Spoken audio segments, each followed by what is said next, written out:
Welcome to a lesson with Dr. Powell. Let's take a look at the idea of a poset.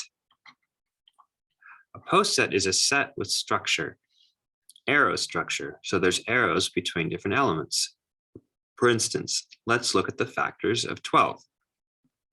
1, 2, 3, 4, 6, and 12. Okay.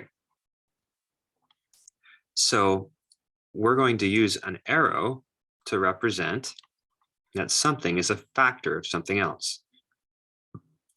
So 1 is a factor of everything. 1 is a factor of 2, for instance. You can also have 3 is a factor of 6. 3 is a factor of 12. Now, we have arrows between all of these things. And let's kind of think about how we could represent this idea minimally, meaning in with the fewest number of arrows, and yet kind of use a notion that if I have a path of arrows, that's going to be the same thing as there being an arrow, because this idea is if 1 is a factor of 2 and 2 is a factor of and 2 is a factor of 6, say, then I know that 1 will be a factor of 6 because there's a path. So instead of drawing this arrow, I'll just leave it out and just remember that when I have a path, I also have a direct path. Okay. Next, I know that 2 is a factor of itself.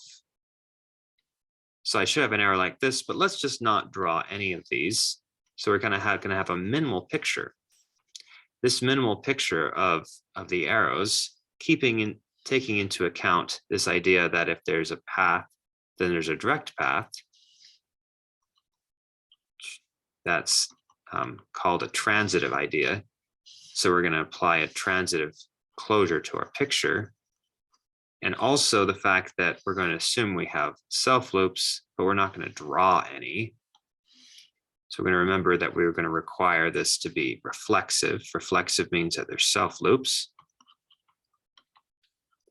Then the outcome will be something called a Hasse diagram, where we kind of only draw a minimal number of arrows to make the statements that we want to get all the arrows that we need. So let's try to do that. Might have to think for a minute on how to make this pretty. So we have 1 going to 2. We also have 1 going to 3. We also have 2 going to 4. Notice 4 is not a factor of anything else. 6 is not a factor of anything else. And 3 is a factor of 6. So 4 and 6 are kind of like maximal in this sense. So they should be at that level maybe. And 2 and 3, there's nothing that's a factor of them other than 1. So they're down here at the bottom. And it looks like we've arranged all of them. So this would be called a Hasse diagram for this set, where we have these arrows. This particular set with arrows is called a poset. And the reason why it's called a poset is because the arrows obey some rules, meaning that if we have an arrow path, we also assume there's a direct path. And that means it's transitive. Also, every vertex in this diagram, or every point in this diagram, we assume there's a self loop, self arrow. So poset has transitivity, it has reflexivity, but it also has one more thing, which is important here. The only time we ever have the idea that 2 is a factor, like such as 2 is a factor of something, and the reverse, so of something, and the reverse, that something is a factor of 2. So we have an arrow this way and that way.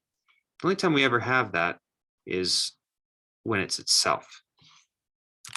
So we have this idea that the only time that we have 2 going to something, and then an arrow going from something to 2 is when that something is precisely to itself. So we'll never have the idea that we never have 2 going to something else and then that going back. Well, this would be false anyway, but you don't have 2 going to 4 and then 4 won't go back to 2. That won't work. So it's called anti-symmetric. Symmetric would mean you can go back and forth both ways, but you can't go back and forth both ways if you assume that 2 things are different. So different means you don't have a symmetric error relationship. That's called anti-symmetric. So this idea isn't there. So these 3 ideas, transitivity, reflexivity, and anti-symmetry, are the 3 things that are required for an arrow structure in order for it to be called a poset. Let's look at another example of a poset. Suppose that we have the power set of 1, 2, 3. So we're going to look at all subsets. 1, 2, 1, 3, 2, 3, and we're going to think of arrows as being inclusion. This subset is included in that one, in that one, in that one. We could also do singleton sets. 1, 2, 3, and that's supposed to look like that. Okay, so we have that in there and in there, in there, in there, in there, in there. We also have in a power set the empty set. So this is actually a Hasse diagram for a power set, thought of as a poset with the arrows being inclusion. Notice that 3 is also contained in the total set, so we have transitivity. So we have this arrow path implies that one. So this included in that, included in something else, means inclusion of the smaller thing in the bigger thing. So we have transitivity. We also have, so we have transitivity. We also have reflexivity because a set is contained in itself. That's good. Good. And then we also have anti-symmetry, because if 2 things are different, not the same, like then we have an arrow going one way, we can't go back the other way, because the reason why they're not the same is because this set has more elements. So therefore it is anti-symmetric. And so it is a poset. And these arrows can be notated if we like. If we think of a power set, and we think of 2 subsets, A and B in that power set, you can use this symbol, which means A is included in B. Thanks for watching.